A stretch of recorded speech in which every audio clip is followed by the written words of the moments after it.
représentant de la Corée de sa déclaration et je donne à présent la parole au représentant du Mozambique. Thank you, Mr. President.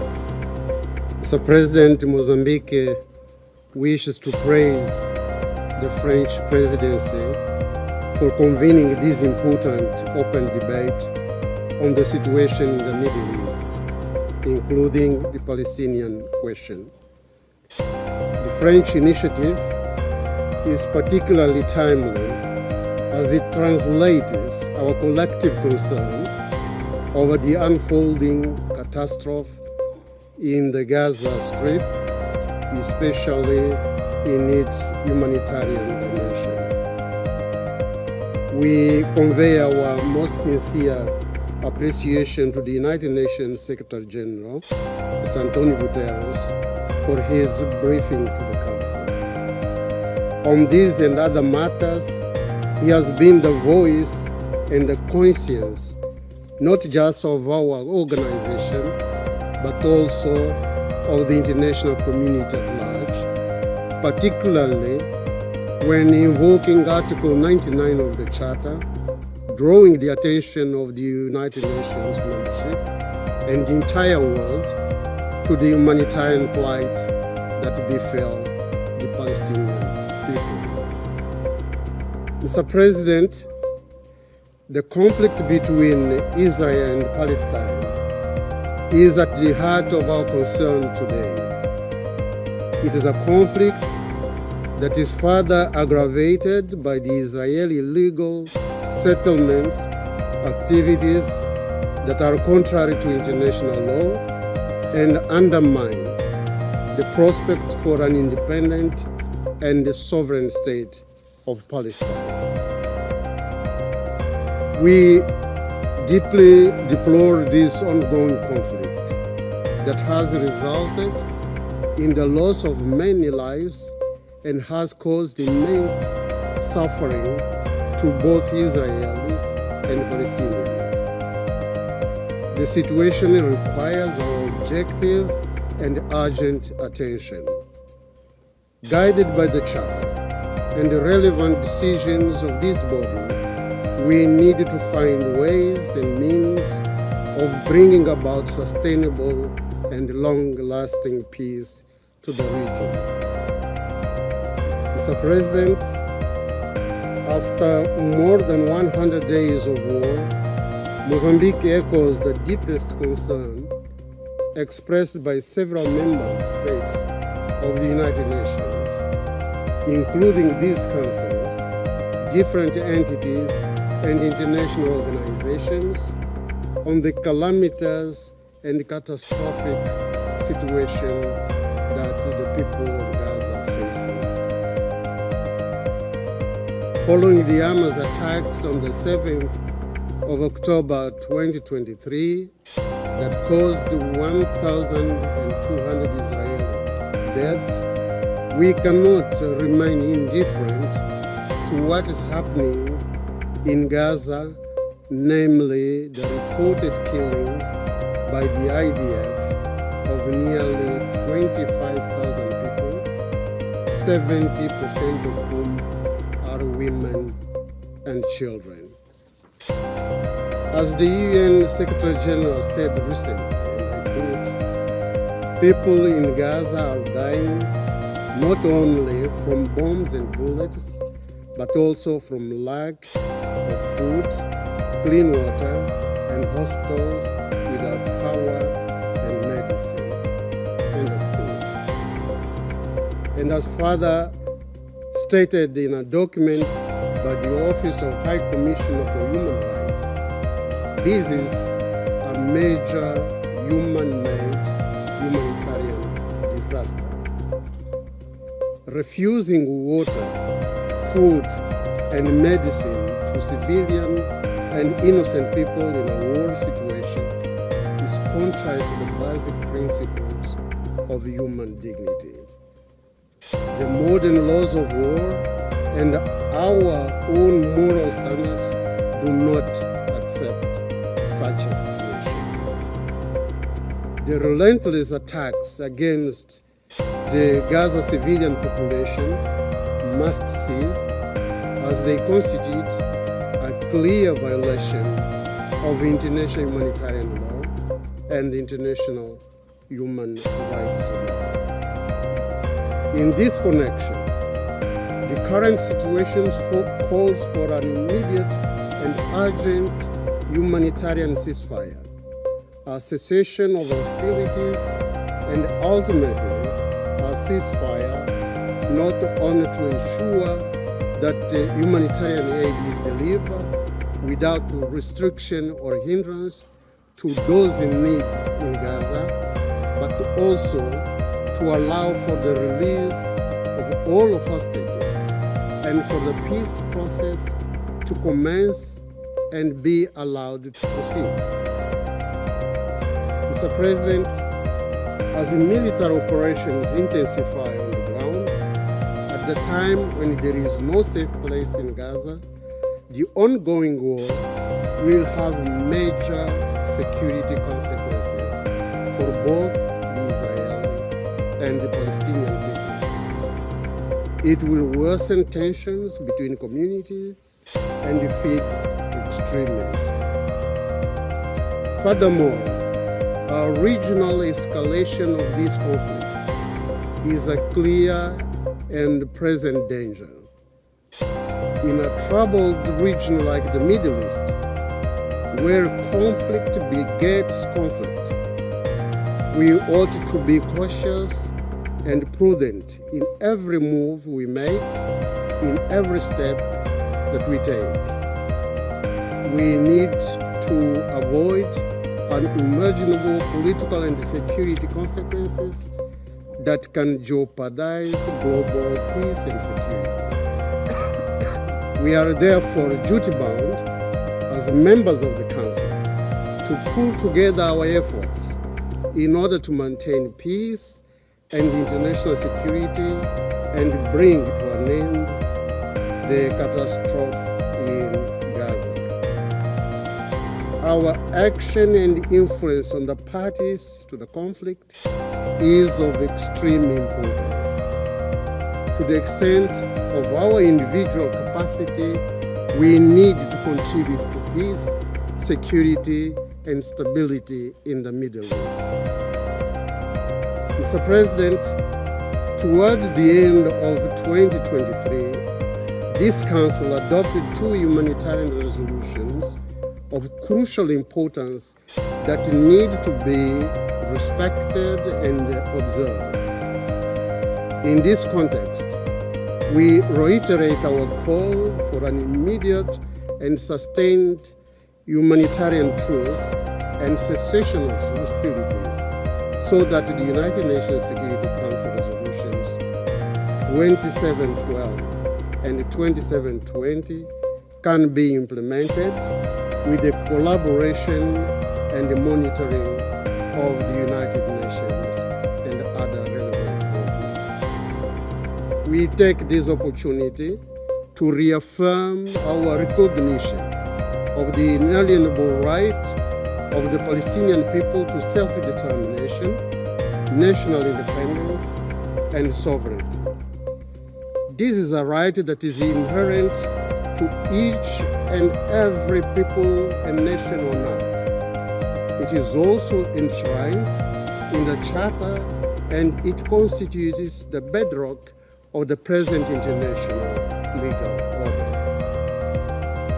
May I conclude my statement by reaffirming Mozambique's principled position. We strongly believe that the foundation for a lasting peace and security in the region resides in a 2-state solution for Israel and Palestine, with both states living side by side in peace and security as good neighbors in accordance with the United Nations Charter, Security Council, and the General Assembly resolutions. I thank you, Mr. President. Je remercie le représentant du Mozambique de sa déclaration. Je donne maintenant la parole à son Excellence M. Uemura Tsukaza, envoyé spécial du Japon pour la paix au Moyen-Orient. I thank His Excellency Monsieur Séjourné, Minister for Europe and Foreign Affairs of France, for his initiative. My appreciation also goes to the Secretary General for his comprehensive briefing. Mr. President, more than 100 days have passed since October 7th. First and foremost, I'd like to extend my heartfelt condolences to all the victims who have lost their lives in this conflict, including UN staff members and their families. As a result of this conflict, which began with Hamas' heinous attack, what has been left to us? Many innocent people have been taken hostages, and their families and loved ones are still spending sleepless nights hoping for their release. Countless children and women in Gaza have lost their lives with fears in their hearts as they hear the ceaseless sound of air raids and bombings. This is the cruel reality of Gaza that we must face. What is the most realistic action we can take to change the situation? Mr. President, the Security Council adopted 2 resolutions after intense negotiations to improve the humanitarian situation in Gaza. These resolutions are the result of the toil and sweat of Council members who desire to end the cycle of sorrow and hatred. We do not want more blood nor tears, and so these resolutions must never end up as mere pieces of paper. And we must foster the serious negotiations that are underway by several countries concerned outside this chamber. We must think tirelessly of what we should do to ensure that an increased supply of humanitarian aid reaches the Gaza Strip, and that UN humanitarian staff can work in a safe environment. In this regard, the Council should provide its utmost support for the work of UN Senior Humanitarian and Reconstruction Coordinator, Ms. Karg, who just began her mission this month in line with Resolution 2720. Mr. President, Hamas must release all hostages immediately and unconditionally. This is the starting point for everything. The terrorist acts are unacceptable for any reason. At the same time, let us imagine more for the lives and livelihoods of people inside of Gaza. If one's son or daughter is killed, or if one's parent is killed, all that remains within the hearts of the bereaved is deep grief and hatred that cannot easily heal.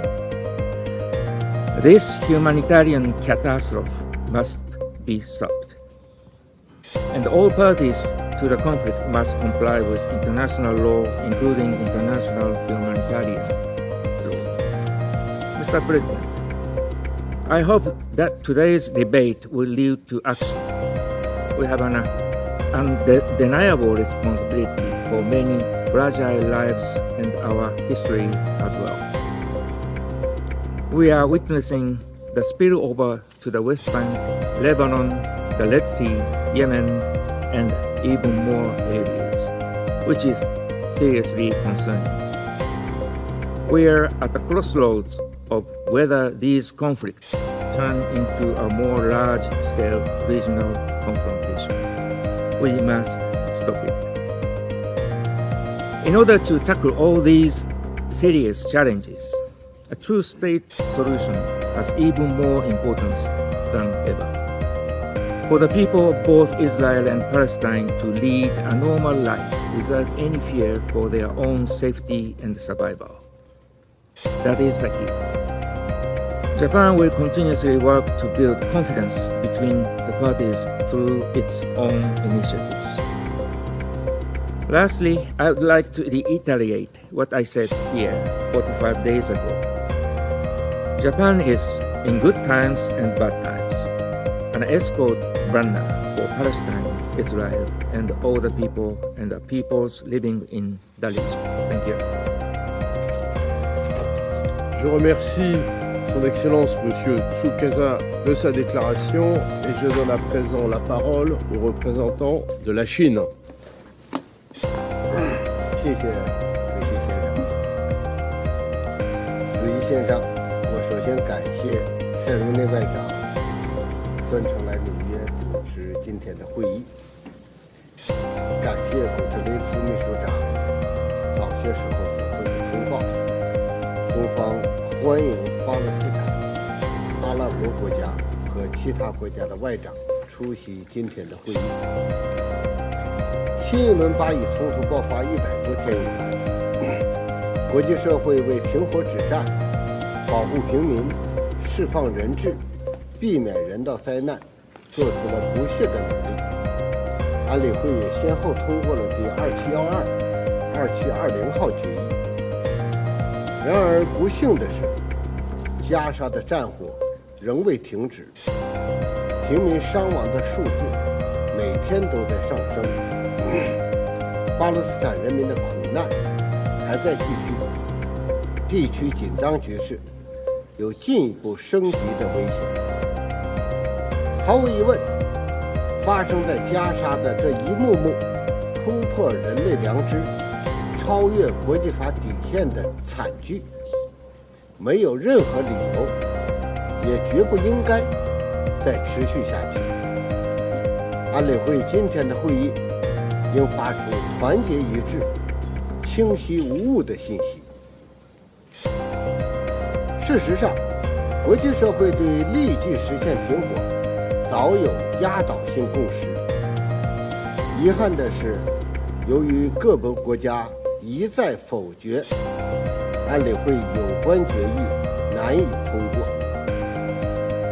巴以冲突70多年的历史，早已经指明了实现和平的根本出路，所缺乏的是政治意愿和决心。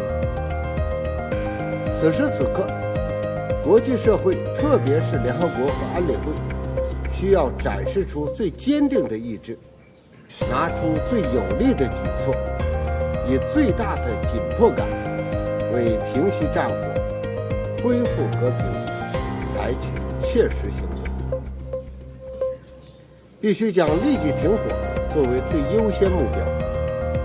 战事继续延宕，只会造成更多死亡，让和平更加遥远，而不会让任何一方更加安全。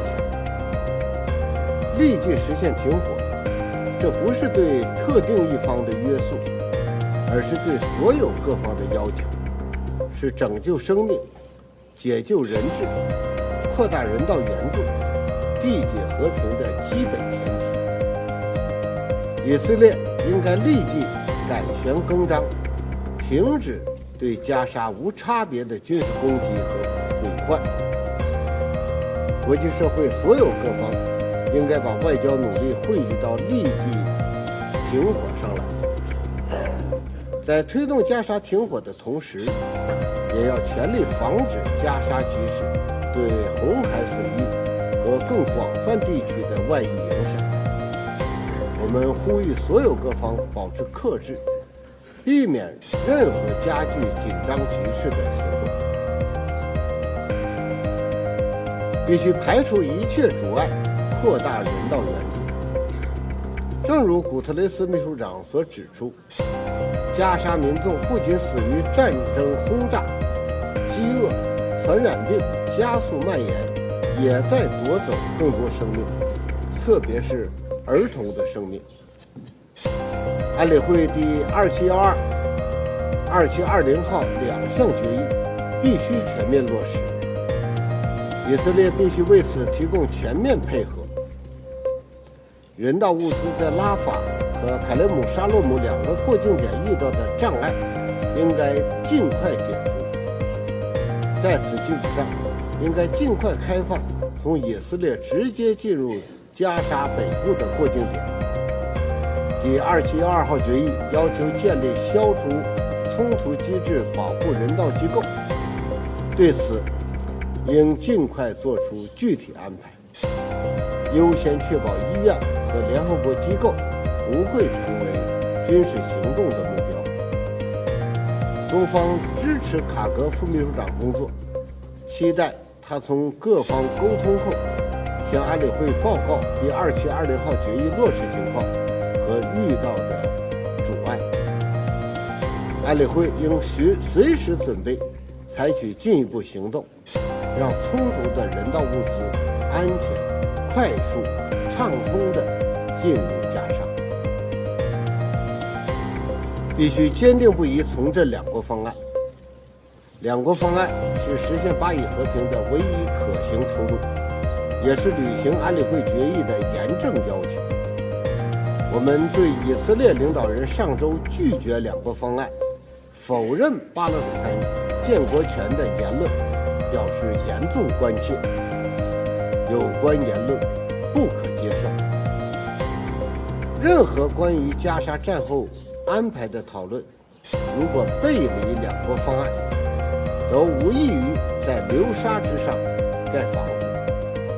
当前最重要的是停止进一步侵蚀两国方案基础。这首先要求以色列停止对加沙巴勒斯坦民众的强制转移，在约旦河西岸停止扩建定居点，停止针对巴勒斯坦人的搜查、抓捕和袭击。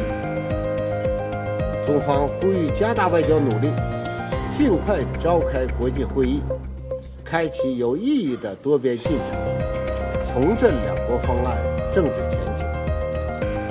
巴勒斯坦独立建国必须是不可逆的进程。我们支持作为这一进程的第一步，让巴勒斯坦尽快成为联合国正式会员国。当前形势下，安理会有必要发出明确无误的信号，重申两国方案的唯一可行性和紧迫性。去年11月，中方曾经在安理会提出关于两国方案的主席声明草案。俄罗斯上周提出的主席声明草案也包括了坚持两国方案的重要内容。草案未获通过，令人遗憾。但是，这不会阻止我们继续推动安理会采取应有行动。我们将继续沿着这一方向做出不懈努力。谢谢。Je remercie le représentant de la Chine de sa déclaration et je donne à présent la parole à la représentante du Guyana. Mr. President, thank you for convening this very important and timely meeting on the situation in the Middle East, including the Palestinian question. I wish to also thank the Secretary General for his briefing on the situation in Gaza and for the update on the implementation of Resolution 2712. The information provided painted a stark picture of the brutal reality that Palestinian men, women, and children are living, a reality which has progressively worsened since the events of 7th October. Guyana unequivocally condemns the violent, subhuman treatment to which the Palestinian people continue to be subjected. Mr. President, the desperate humanitarian situation in Gaza has rightly attracted worldwide outrage and condemnation, and Guyana underscores our collective responsibility as members of this Council to respond in adequate measure for the protection and relief of Palestinian people. In this vein, Guyana welcomes the Secretary General's appointment of Ms. Sigrid Kaag as Senior Humanitarian and Reconstruction Coordinator for Gaza, pursuant to Resolution 2720. We look forward to the urgent establishment of the United Nations mechanism to accelerate humanitarian relief consignments to Gaza. We urge all stakeholders to cooperate fully with the coordinator and the mechanism once established. While Guyana acknowledges these as important steps for the relief of the Palestinian people, we emphasize that the impacts of these interventions will not be sustainable outside of a lasting ceasefire.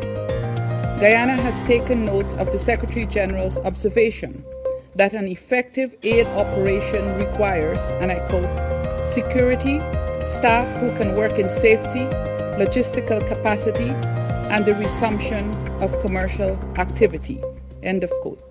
These conditions do not exist currently and can never be met amidst constant and unrestrained bombings. Guyana therefore urges intensified efforts towards the achievement of a ceasefire and is prepared to work with fellow council members, and indeed all, to this end. Mr. President, the continued violations of international law, including international human rights law and international humanitarian law in the Gaza Strip and in the occupied West Bank, should never be met with silence. Guyana deplores such violations by all parties and underscores the obligation to adhere to and respect international law. We condemn the ongoing and indiscriminate attacks against hospitals, refugee camps, and UN facilities, and call on the Israeli Defense Force to cease the killing of innocent civilians.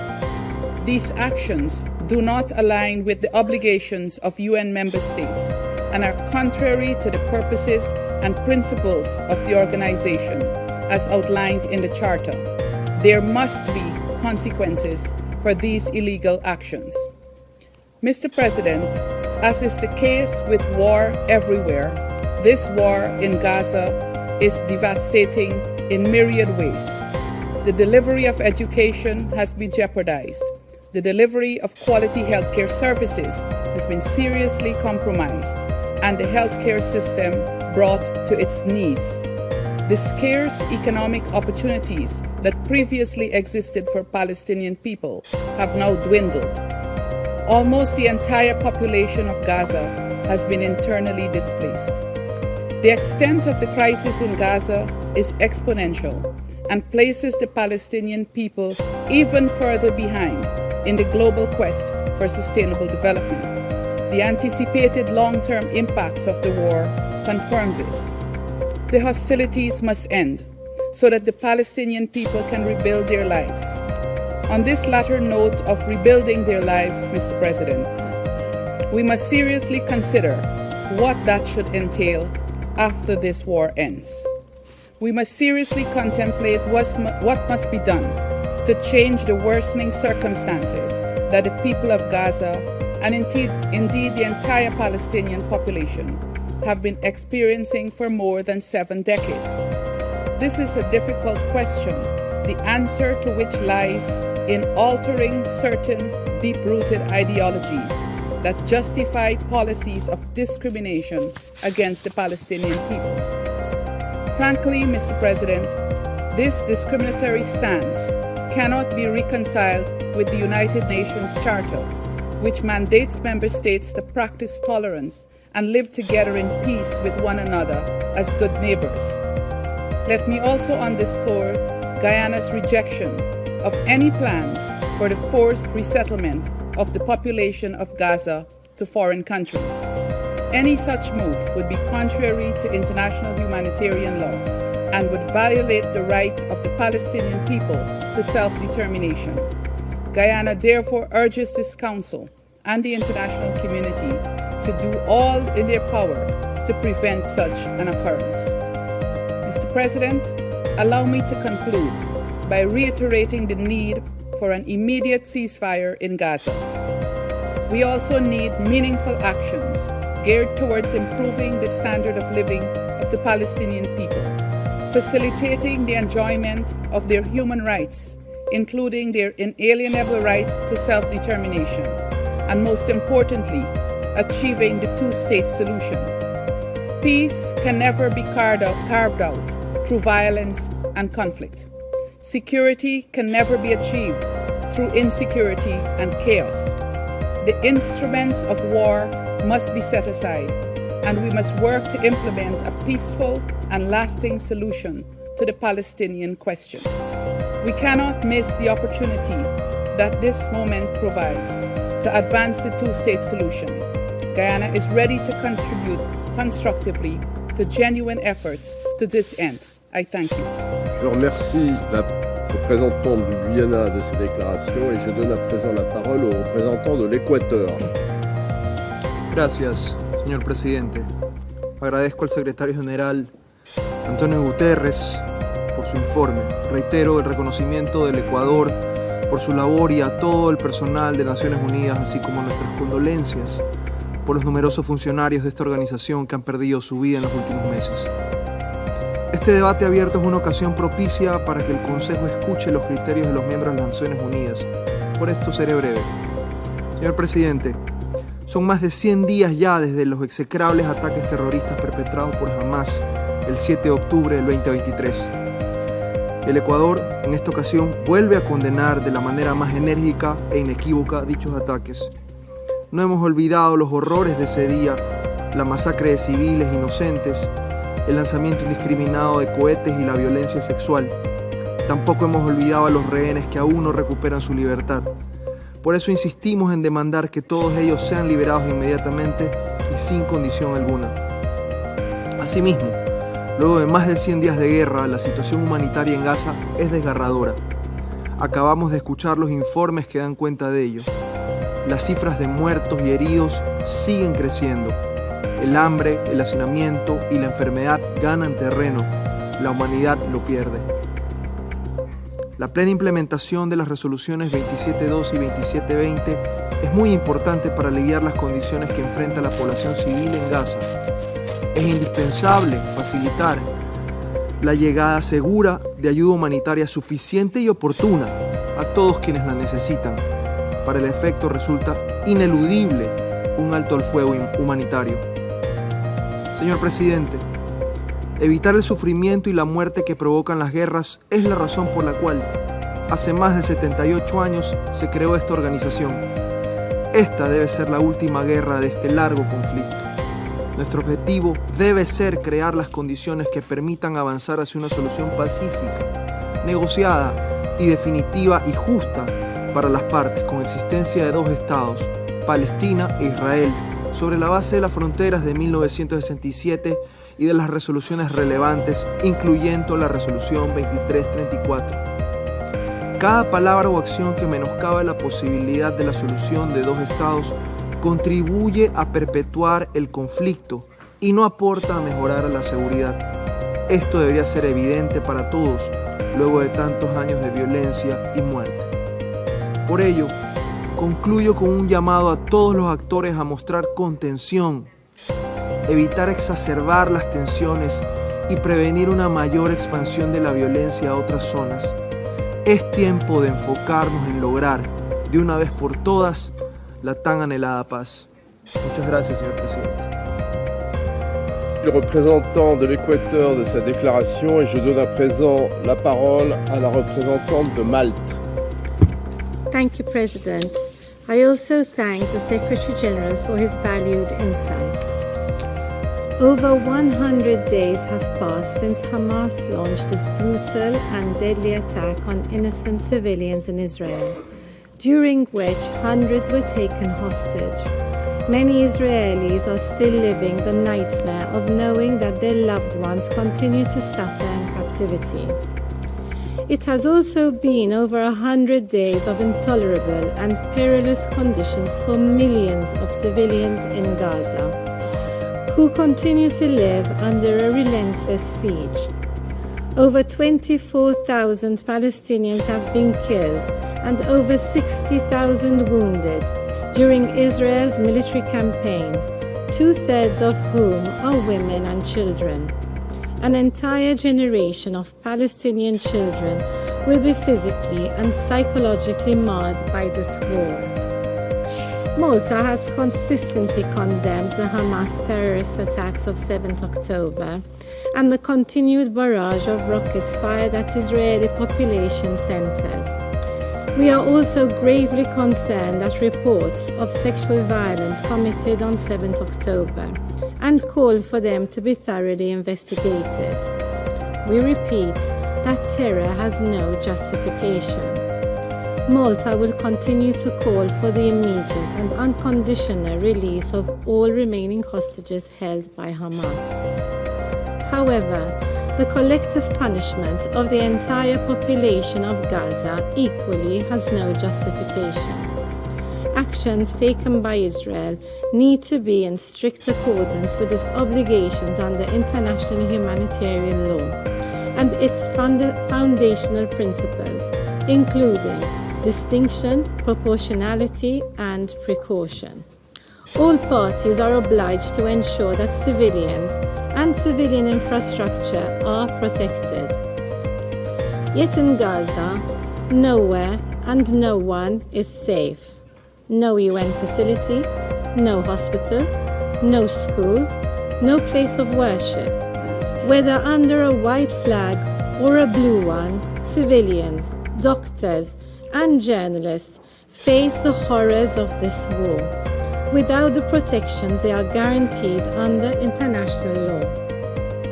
Recent reports of intensified bombing in southern Gaza, including around hospitals where thousands are seeking refuge, are deeply disturbing. The people of Gaza are living under a daunting spectre of man-made starvation, coupled with the looming threats of disease, malnutrition, and other health crises. Urgent action is needed to facilitate the delivery of humanitarian aid into and within Gaza. Additional crossing points must be opened. Arbitrary bureaucratic impediments hindering effective humanitarian operations need to cease. Furthermore, respect for the inviolability of UN premises, medical staff, facilities, and for humanitarian notification and deconfliction is essential. Too many staff from the UN and their implementing partners have already been killed and continue to work in treacherous conditions. We applaud their heroism. The immediate implementation of Council Resolutions 2712 and 2720 is thus crucial to address these concerns. President, Malta remains convinced that only a humanitarian ceasefire can ensure that a sufficient and effective humanitarian response operation can be properly executed. It would also permit conditions which are conducive for a return to dialogue and eventually peace. Palestinians and Israelis equally deserve to live in peace, dignity, and security. This is all the more urgent since this conflict continues to foster turmoil across the Middle East. We continue to witness rapidly deteriorating situations in the West Bank. We are concerned that recent reports highlighting an increase in intensified armed exchanges, the destruction of basic infrastructure, imposed widespread movement restrictions, and mass detainment extending across the occupied West Bank, including in refugee camps. Demolitions of property owned by Palestinians or their displacement in East Jerusalem, including in the Old City, are also to be condemned. We further stress that illegal settlements are in violation of international law and that Israeli settler violence must be effectively addressed without impunity. Malta condemns the forced displacement or transfer of Palestinians from any of their lands or homes. Looking to the broader region, we are alarmed at the precarious skirmishes along the Israeli-Lebanese border and in the Red Sea. Malta condemns all violations on the Blue Line, including attacks against UNIFIL and attacks by Houthi against commercial shipping in the Red Sea. We urgently call upon all parties, including non-state actors in these regions, to exercise restraint, de-escalate tensions, and uphold the norms of international law. It is in times like these, when the threats of war loom large, that we must work together towards a more stable and peaceful future for the Middle East. A peace which is based on a two-state solution along the pre-1967 borders, addressing the legitimate aspirations of both sides, with Jerusalem as the future capital of two states, living side by side in peace and security, in line with all the relevant Security Council resolutions and internationally agreed parameters. Thank you. Je remercie la représentante de Malte de sa déclaration et je donne à présent la parole à son Excellence Monsieur Ayman Safadi, vice-premier ministre et ministre des Affaires étrangères et des expatriés de la Jordanie. Thank you so much. Bismillah ar-Rahman ar-Rahim, Mr. President, Excellencies. The clock is ticking. The Israeli aggression in Gaza has lasted for far too long. It has massacred far too many lives. 109 days of brutality. Over 25,000 innocent lives taken. Thousands of children buried under the rubble. Mothers and fathers helplessly watching as their sons and daughters die from pain and malnutrition. People carrying the remains of their families in plastic bags. Israel is making a mockery of international law, and the Security Council has yet to demand a ceasefire.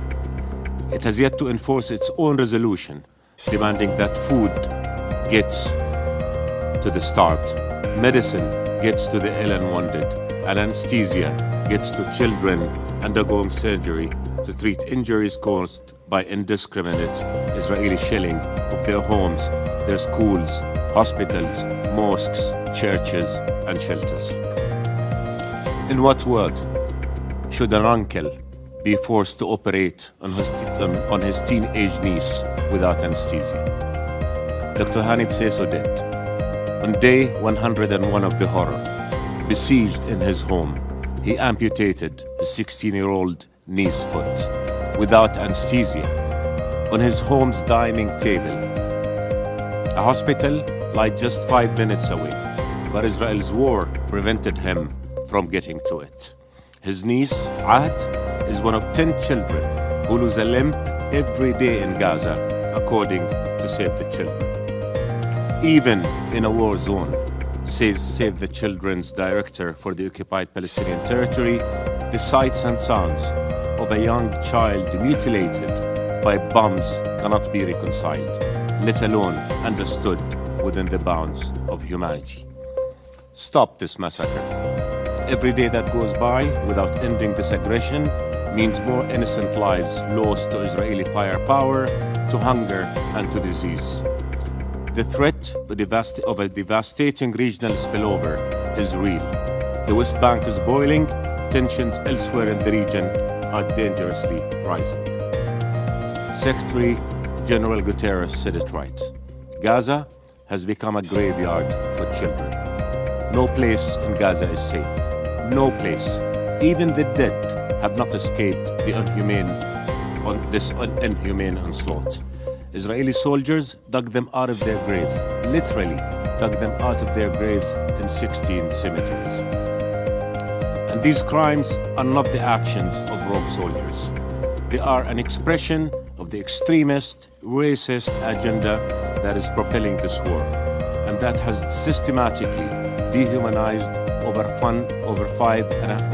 5.5 million Palestinians under Israeli occupation in Gaza, the West Bank, and East Jerusalem. This ideology of hate, embraced openly by Israeli ministers, is normalizing the mass murder of Palestinians. Excellencies, Israel has destroyed a whole community. It has displaced more than 2/3 of Gaza's population, 1.9 million people who now suffer the indignity of overcrowded shelters, denied access to water, to food, and to medicine. It has starved civilians by deliberately impeding humanitarian assistance. The Integrated Food Security Phase Classification IPC assessment for Gaza, released last month, confirmed that the entire population of Gaza is facing acute levels of hunger. Of these, more than 500,000 people are enduring the most extreme stage of hunger, IPC level 5. That means 500,000 Palestinians are starved by Israel. The number of people in this category in Gaza is 4 times that in the rest of the world. No IPC analysis has ever recorded such unprecedented levels of food insecurity anywhere in the world in recent history. This brutality cannot be allowed to continue. You must stop it. Adopting a binding Security Council resolution forcing the end of this misery is the least that you can do. Excellencies, occupation, violence and war cannot continue to haunt our region. Peace is the only guarantee of security and safety for the Israelis, for the Palestinians, and for the whole region. Partial solutions will not achieve that peace. All talk about approaches that will deal with Gaza outside a comprehensive solution that will end occupation in the West Bank, including East Jerusalem and Gaza, will simply not work. It cannot be more of the same. It cannot be more siege and more oppression. Gazans cannot be told they have once again to endure living in the open prison that Israel has made Gaza for decades. The only path to peace is the establishment of an independent, sovereign Palestinian state with occupied Jerusalem as its capital on June 4, 1967 lines that will live side by side a secure and accepted Israel. All of you support the two-state solution, but the Israeli government is undermining that solution. Israel is openly defying all of you. The Israeli Prime Minister has vowed to never allow the Palestinian people to realize their right to freedom and statehood. That means he will continue to oppress the Palestinian people. His policies and actions are making it impossible for peace to be achieved. This defiance, my friends, cannot continue without consequences. Israel must be held accountable for its actions, for its war crimes, and for preventing the achievement of peace. The future of the region cannot be taken hostage to the political ambitions and the radical agendas of Israeli extremists who describe the Palestinians as human animals, unworthy of life, who enable settler terrorism against Palestinian people. Excellencies, we're facing a decisive moment of truth. The whole international community has an urgent choice to make. Allow the Israeli government to doom the region to more conflict, or recognize the Palestinian state and put our region on an irreversible path to peace. There are no shortage of ideas for the plan that will bring about that peace. However, there's a shortage of will, the will of the Israeli government to allow Palestinians their inalienable rights, and the will of the international community to pay more than lip service to the two-state solution. The clock is ticking. The stakes are too high. What is needed is a transformational move for peace. Make that move. It is a move that must begin with stopping this inhumane aggression, and it must conclude soon enough with ending the occupation, the root cause of all evil. Impose peace, for if you do not, the Israeli government will continue to impose war, impose more death, and impose more hatred in our region. Thank you.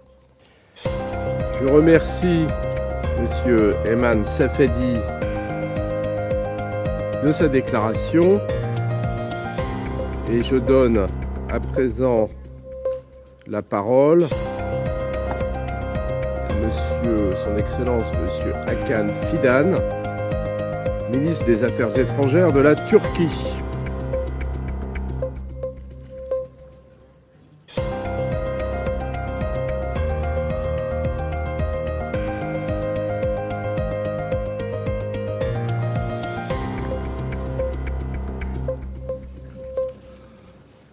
Mr. President, we met in this chamber almost 2 months ago. We warned about the risks of Israeli attacks to the regional and global peace and security. 109 days into the conflict, it's a shame that the international community is still unable to stop the bloodshed in Gaza and the West Bank. Gaza used to be an open prison. Now it's a battleground where the Israeli Prime Minister runs military operations for killing civilians to extend his political life. The argument that the current war is about providing security for Israel is far from being convincing. Yet, the proponents of this argument never talk about the security of Palestinians nor the Palestinians' right to self-defense. The situation in Gaza and West Bank clearly demonstrates who needs security and the right to self-defense most.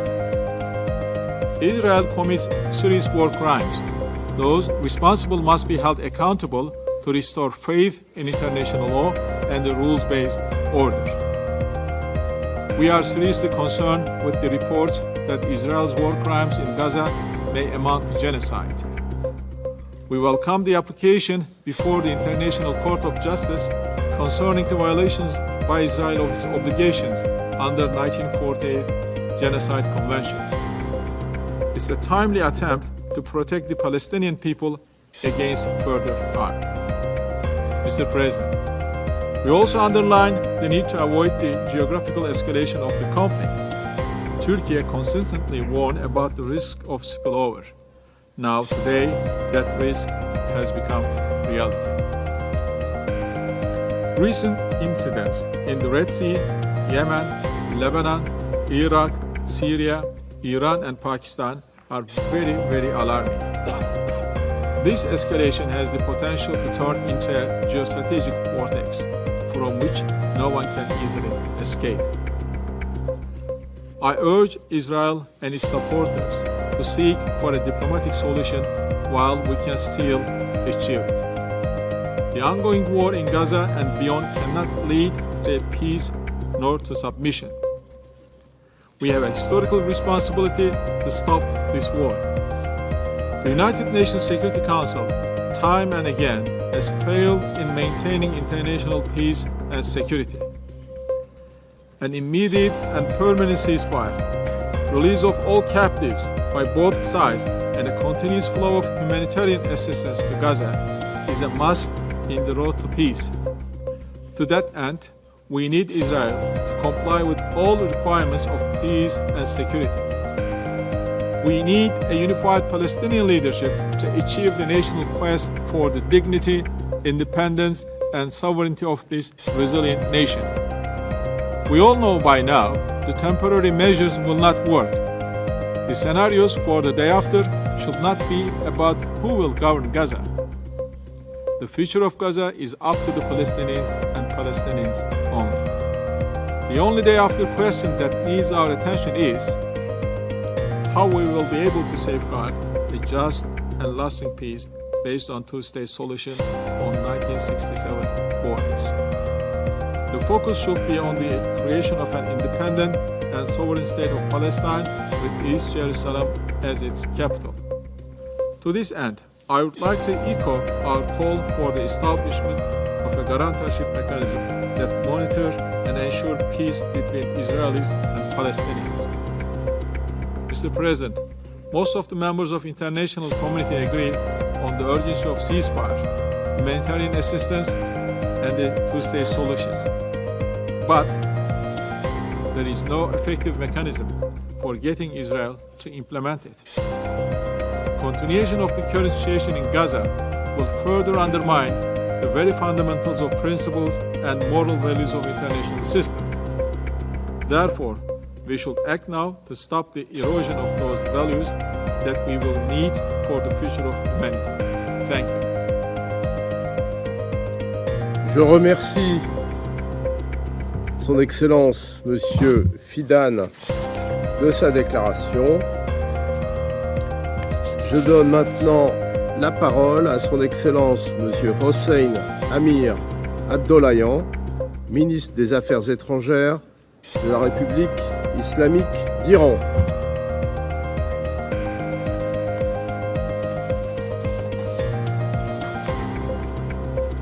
Bismillah ar-Rahman ar-Rahim. Mr. President, I thank you for organizing this timely meeting. Mr. President, Your Excellencies, we have all gathered today in the Security Council in a situation where the occupying and apartheid regime of Israel does not observe any red line in the genocide against Palestinians in Gaza and the West Bank.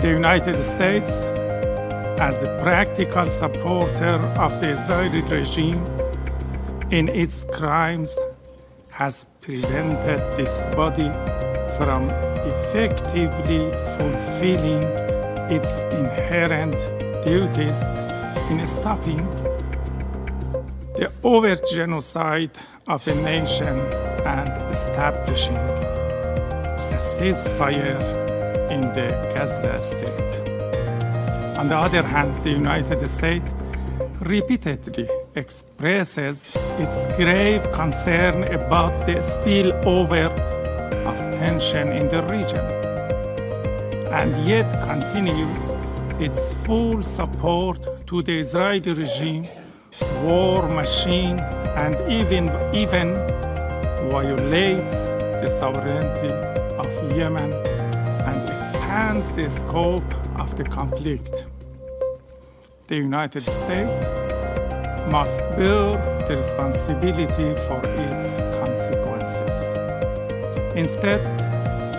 Instead of calling on others to exercise restraint, the United States must compel the Israeli regime to stop the war and pull itself out of the trap that the Israeli regime has set to drag the United States into direct conflict.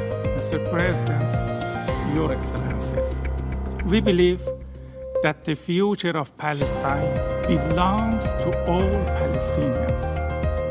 I stress that the killing of innocent civilians, especially women and children, must be stopped immediately. War is not the solution. Security cannot be achieved by resorting to the use of force and committing the crime of genocide in Gaza. The killing of civilians in Gaza and the West Bank cannot continue until the so-called total destruction of Hamas, because that time will never come, and because in the past 80 years, these nations will of still has not weakened. Therefore, the Security Council must fulfill its legal and charter-based responsibility by ending its prolonged inaction and by adopting decisive resolution.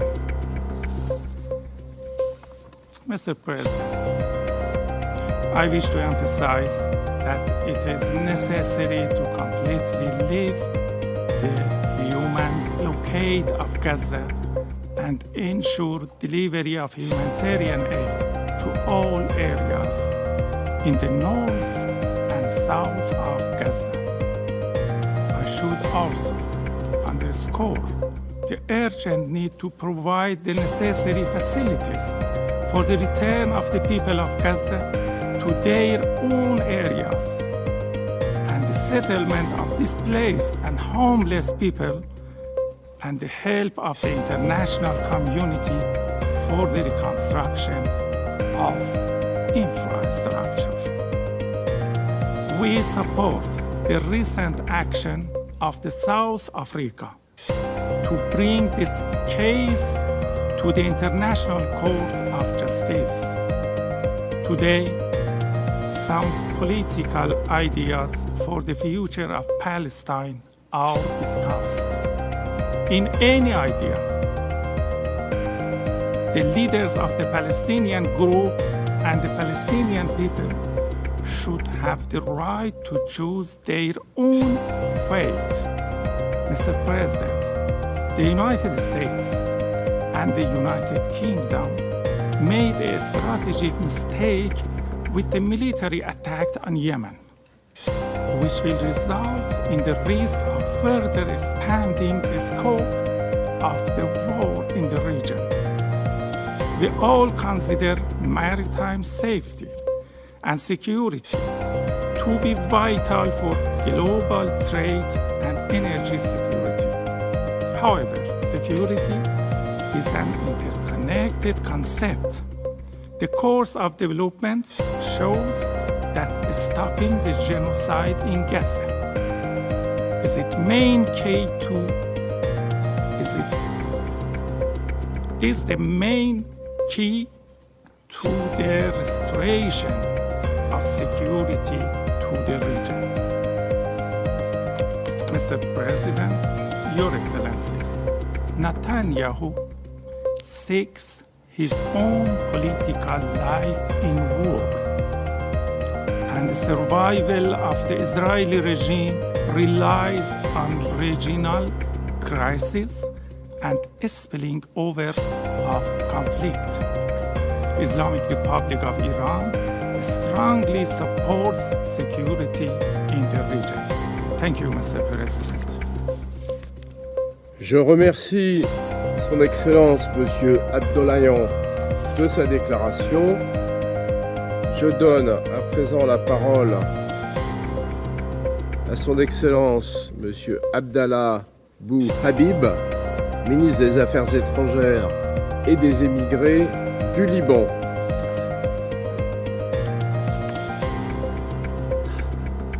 شكرا سيد الرئيس. أصحاب المعالي والسعادة، يسرني أن نجتمع اليوم بالرغم من الظروف الصعبة في هذا المحفل الدولي العريق لنتباحث ونتبادل الأفكار حول الأوضاع في الشرق الأوسط بدعوة مشكورة من فرنسا الساعية دوما مع غيرها من الدول الصديقة إلى تعزيز أمن واستقرار منطقة الشرق الأوسط.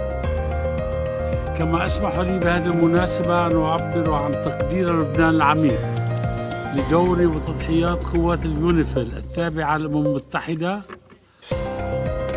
وتمسك بلدي بعملها ومساهمتها منذ وجودها في إرساء الأمن والاستقرار في جنوب لبنان. إن المشاكل التي تواجه المنطقة حاليا تؤكد مجددا أهمية دور اليونيفيل البناء ومنظمة الأمم المتحدة كملاذ آمن للدول الصغيرة كلبنان لحماية سيادته واستقلاله ووحدة أراضيه. سيد الرئيس، نجتمع اليوم بعد أكثر من 75 عاما على بداية الأزمة الأم في الشرق الأوسط، أي قيام إسرائيل على أرض فلسطين ونزوح أكثر من نصف سكانها الفلسطينيين إلى الدول المجاورة. وما زلنا نبحث عن مسكنات كلما اشتدت وتيرة الصراع بين الحين والآخر، وآخرها الأحداث التي شهدتها المنطقة منذ 7 أكتوبر الماضي. من جيل إلى جيل وعلى مدى عقود طويلة لم تنعم منطقتنا بالسلام ولا بالأمن. لقد أصبح هذا الصراع تركة ثقيلة من الحقد والمرارة والعنف المتزايد تتوارثها الأجيال. فهل نسأل أنفسنا في ظل الأوضاع الحالية المتفجرة في الشرق الأوسط إذا تعلمنا شيئا من دروس الماضي؟ ألم يحن الوقت لنعترف بأننا لم نستطع إلغاء بعضنا بعض؟ متى سنبدأ العمل لحل مستدام لهذا الصراع؟ هل سنترك هذه الأجيال القادمة؟ لقد أثبتت الحروب والأحقاد والويلات المستمرة أقله منذ 75 عاما بأن علينا أن نجد حلا نهائيا للقضية الفلسطينية لأنها مفتاح السلم وبوابة الأمن في الشرق الأوسط. من على هذا المنبر أدعو حكماء وعقلاء العالم للضغط على إسرائيل لإنهاء احتلالها الأراضي الفلسطينية واللبنانية والسورية كي نعيش سويا ونعترف ببعضنا بعضا وفقا لقرارات الشرعية الدولية والمبادرة العربية للسلام المنبثقة من القمة العربية في بيروت عام 2002 والتي أقرت الاعتراف بإسرائيل مقابل إنهاء الاحتلال وحل الدولتين القائم على حق ووجود شعب اسمه الشعب الفلسطيني في دولته المستقلة وعاصمتها القدس الشرقية. فلا سلام مستدام من دون عدالة للفلسطينيين.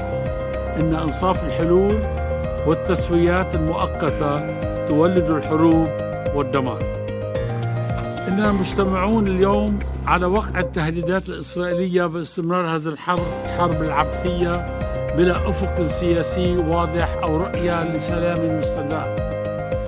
إنما تقوم به إسرائيل بتحويل غزة إلى ركام والقضاء على حماس إن تحقق سيولد منظمات أكثر تطرفاً وأكثر إصراراً على محو إسرائيل من الوجود. ألا يكفينا قتل أكثر من 25,000 فلسطيني في غزة، معظمهم من الأطفال والنساء والشيوخ، وهذا أكثر من 1% من سكان قطاع غزة، أي ما يقارب مقارنة بعدد سكان كل من أمريكا والاتحاد الأوروبي حوالي 3.5 مليون مواطن أمريكي أو 4.5 مليون مواطن أوروبي. وما انعكاس هذه الرخصة المعطاة لإسرائيل للقتل الأعمى على صورة الغرب في عالمنا ودعوته الدائمة وإصراره على احترام حقوق الإنسان. لقد تحول الغرب بنظر كثيرين من شعوب العالم إلى الخاسر الأكبر في دفاعه عن قضية حقوق الإنسان بعد تغاضيه عن ما يحدث في غزة من قتل جماعي للأطفال والنساء والشيوخ. كذلك نراقب بقلق شديد توسع رقعة الأحداث المتنقلة والمتصاعدة في البحر الأحمر وتمحمله من تهديد لحرية الملاحة والاقتصاد العالمي والأمن والسلم الإقليميين، إضافة إلى ما يجري أيضا في العراق وسوريا ناهيك عن جنوب لبنان. لذلك نخشى من سوء التقدير لجهة اللعب على حافة الهاوية وجر المنطقة كلها إلى العصر الحجري كما يهدد كبار المسؤولين الإسرائيليين لبنان بصورة مستمرة.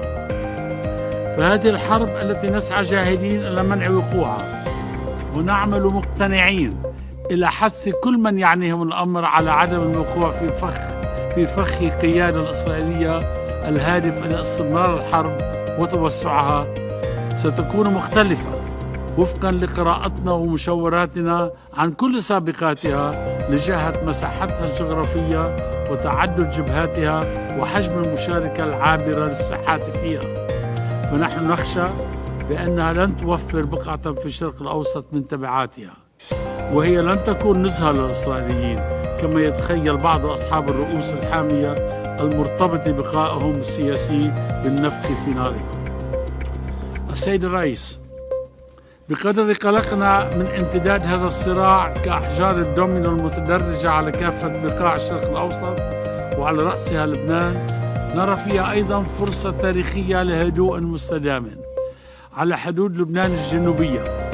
فلبنان لا يريد الحرب ولم يسعى يوما أو يسعى اليوم إليها، لأنه سبق له أن ذاق مرارتها في حربه التي دامت 15 عاما وتعلم من مآسيها وويلاتها في حروب واجتياحات إسرائيلية خلفت الدمار والخراب وآلاف القتلى والجرحى. فقرارنا السلم والاستقرار لأنه الطريق الأقصر والأنجح للرخاء والازدهار. ولقد حقق قرار مجلس الأمن 1701 استقرارا نسبيا منذ انتهاء ما عرف بحرب تموز 2006، حيث لم تحصل منذ حينه ولغاية 7 أكتوبر 2023 عمليات عسكرية تهدد السلم والأمن الإقليميين حول الخط الأزرق المعروف لبنانيا بخط الانسحاب الإسرائيلي من جنوب لبنان عام 2000. وقد أدت حرب غزة إلى زعزعة الاستقرار النسبي الذي شهده جنوب لبنان ونتج عنها نزوح عشرات الآلاف من سكان القرى اللبنانية إلى مناطق شمالية أكثر أمنا. سيد الرئيس، إن رؤيتنا من أجل تحقيق الأمن والاستقرار المستدام في جنوب لبنان تقوم على التطبيق الشامل والكامل للقرار 1701 ضمن سلة متكاملة بضمانات دولية واضحة ومعلنة وفقا لما يلي، بما يعزز فرص الأمن والهدوء الشامل والمستدام. أولا، إظهار الحدود الدولية الجنوبية المرسمة عام 1923 بين لبنان وفلسطين والمؤكد عليها في اتفاقية الهدنة الموقعة بين لبنان وإسرائيل في جزيرة رودس اليونانية بإشراف ورعاية الأمم المتحدة. كان ذلك عام 1949، والتزام البلدين الكامل والصريح بتلك الحدود يتطلب ذلك استكمال عملية الاتفاق على كافة النقاط 13 الحدودية المتنازع عليها، استكمالا للموافقة المبدئية على إظهار الحدود في 7 منها تحت إشراف قوات اليونيفيل التابعة للأمم المتحدة. يهدف ذلك لانسحاب إسرائيل إلى الحدود المعترف بها دوليا، انطلاقا من النقطة B1 في منطقة رأس النافورة الواقعة ضمن الحدود اللبنانية، وصولا إلى خراج بلدة الماريا التي تشكل بجزء منها التمدد العمراني لقرية الغجر، بالإضافة إلى انسحاب إسرائيل الكامل من مزارع شبعة وتلال فرشوبة. ثانيا، وقف نهائي للخروقات الإسرائيلية التي وصلت إلى حوالي 30,000 خرقا منذ عام 2006 برا وبحرا وجوا لسيادة لبنان وحدودها المعترف بها دوليا، بالإضافة إلى عدم استعمال الأجواء اللبنانية لقصف الأراضي السورية. ثالثا، دعم الأمم المتحدة والدول الصديقة الحكومة اللبنانية في بسط سلطاتها على كامل الأراضي اللبنانية من خلال تقوية قواته المسلحة، لا سيما من خلال تقوية وتعزيز انتشار الجيش اللبناني جنوب نهر الليطاني، وتوفير له ما يحتاج من عديد وعتاد بالتعاون مع اليونيفيل، بحيث لا يكون هناك سلاح من دون موافقة حكومة لبنان، ولا تكون هناك سلطة غير سلطة حكومة لبنان. رابعا، تسهيل عودة الآمنة والكريمة للنازحين من المناطق الحدودية التي نزحوا منها بعد 7 تشرين أو أكتوبر 2023. خامسا، وقف الحرب على غزة، مما يسهل وضع هذا التصور موضع التنفيذ والبدء بآلية سريعة لإيجاد حل طويل الأجل للصراع الفلسطيني الإسرائيلي وفقا لقرارات الأمم المتحدة ذات الصلة. السيد الرئيس، أصحاب المعالي والسعادة، في الختام دعونا نعطي السلام فرصة حقيقية قبل فوات الأوان. يكفينا حروبا وصراعاتا وقتلا ودمارا لنتوقف عن البحث عن أنصاف الحلول التي تؤدي إلى مآسي كالتي نعيشها اليوم. فأحداث 7 أكتوبر الماضي لم تأتي من فراغ، وهذه المآسي ستتكرر بصورة أعنف وأفظع إن لم نتوصل إلى حل دائم عادل وشامل قائم على تنفيذ إسرائيل كافة قرارات الأمم المتحدة ذات الصلة. فبالرغم من الأحداث الأليمة التي يعيشها الشرق الأوسط خلال هذه الفترة، نحن اليوم أمام فرصة تاريخية لإرساء دعائم السلام والأمن والرخاء والازدهار، فلنلتقطها. إنها فرصة تاريخية قد لا تتكرر مجددا في المدى المنظور، وإن فشلنا فما حدث في 7 أكتوبر وما سبقه سيعيد نفسه بصورة أبشع، إلى أن تتقبل إسرائيل بأن الشعب الفلسطيني لن ينقرض أو يتبخر أو يغرق في البحر، وبأن دولته آتية لا محالة. فلنختصر المسافات والعزبات علينا وعليهم، ونمهد الأرضية لمستقبل أفضل لشعوب منطقتنا، ونريح العالم أجمع من حمل أوزار هذا الصراع لأجيال قادمة. وشكرا.